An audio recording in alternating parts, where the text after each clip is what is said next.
So, Rob, tell the people a little bit about you. Yeah.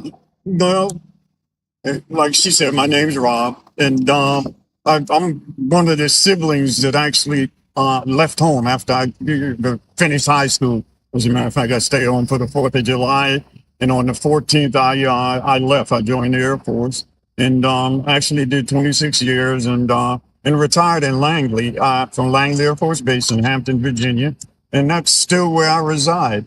I've got two sons, and both are dealing with some sort of like special needs, and I spend a great deal of time, helping care for them. At any rate, I enjoy coming home. I love coming home. And I always get teased about speeding, because I don't care much for the in between. I like I like the ending. I like getting here, to spend time with the family. Because when we get together, we really act up, and of course, my mother is a major part of that. Absolutely. Yeah.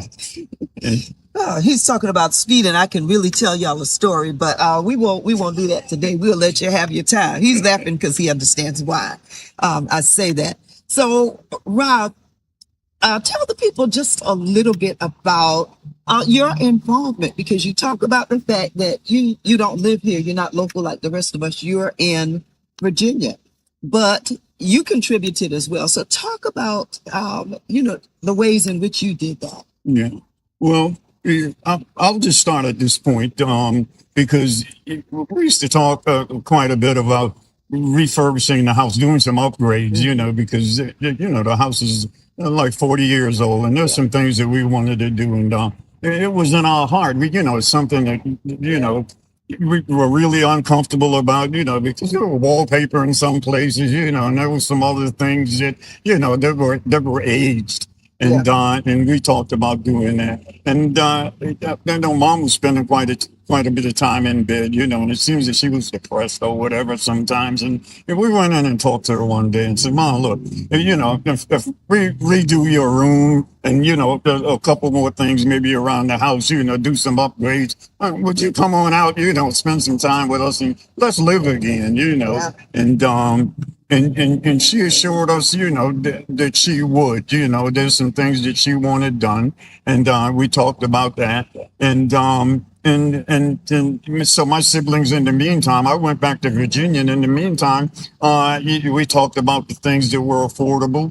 And they started moving things out, clearing rooms. And and I talked to the contractor, and we decided what was going to be done and when. And then finally the day came, and I was moving out, getting ready to move the parents to the Airbnb. And we laugh about it somewhat, but What a day. yeah, what a day, a squirrel got caught in the wire, like to say God, sacrificed one of his little animals, he got caught in the wire, and it caused a fire in the house. The wire started to burn, and my sisters and my sister Gwen and my brother, they reacted heroically. They got Mom and Dad out of the house, and we moved on to the Airbnb. So.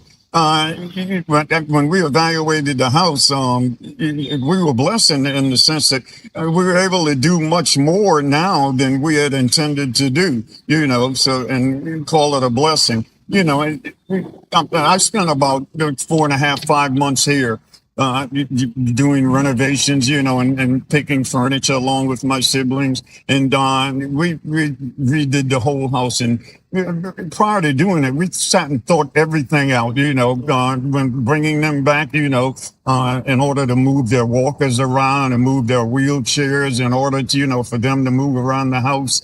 Without squeezing, in order to, keep the house clean, not put a whole lot of stuff around the house, because you're not going to have a whole lot of time now, because you were spending time caring for them. And my parents did have problems with their eyesight. They didn't like bright lights. So we put dimmers in the house, and put, low dividers, where you to roll their walkers and wheelchair over, and all sorts of things. No rugs and things like that because we didn't want to have trip hazards. So, thought all of that out. And we stayed in the Airbnb for about 4.5, 5 months. And we eventually made it back home. And we were blessed because we were able to replace everything, redo the rooms, redo the appliances, and just everything. It was like a new home on the inside. So my parents were able to, to stay and be comfortable. We were able to have visitors over, and they were comfortable. And it was just such a blessing. It's just heart touching. It was very warm, and we're absolutely thankful for that. And that provided. Is for us caring for them, in a way that, might not have been possible had that not happened. Yeah, it certainly was a blessing to be able to provide a space that would meet them in the place where they were at that stage of life. And so we are grateful. He was the foreman and I was the assistant. And as we have had conversation about the fact that, this journey was not easy, even walking through something like that. Because, one might have an opinion about this and an opinion, that's a little bit different, but God blessed us to work together and to make it happen. And so for that, we're grateful. So tell us one thing before we go. Tell the people one funny thing that you remember, because our parents were hilarious. Tell them one funny thing. Well, before I get ready to leave, go back to Virginia, I would go in and, and ask my mother to pray me out, and I would lead off in prayer, and then she would finish up. And but before we started, she said, and don't start that crying this time. You're always crying, I said, Mom, I don't know why God gave me a tender heart, but it's just the heart that I have, and when it comes time to leave, I just break down like that. As a matter of fact, it's starting to happen now. It's okay. Sorry about that. Sorry about that. Yeah, but it's always tough leaving, But I'm so grateful for the time that I had to spend during those months, because even after we finished a hard day's work, we still had to come in and provide care for them, and I had to go over the plans for what we were going to do, and go out and pick in the carpet and all of the things that we needed to do in order to get the house back together. Yeah. Thank you so much for sharing, and it's okay. It's been almost 4 months, and there's some aspect of feeling like we should be further along, but it's been a tremendous loss in our lives. And so from us to those of you who are still walking through this, know that it is okay. And it's a part of why we're doing it, because we want people to understand that caregiving has its challenges. There are days that are hard, but we learn through our journey that we really can do hard things. And then I will leave you also with this point as well. As I've already said, we can do hard things. And we gave so much, but caregiving also gave to us. And one of the things that I think that it gave to us is that we are so much more compassionate after having walked this journey. Mm-hmm. And so it is out of that we share, so that prayerfully we can help someone else to be able to navigate this journey a little bit better. And with that, I want to just say Happy Father's Day to all of the fathers. We honor our father who has gone before us.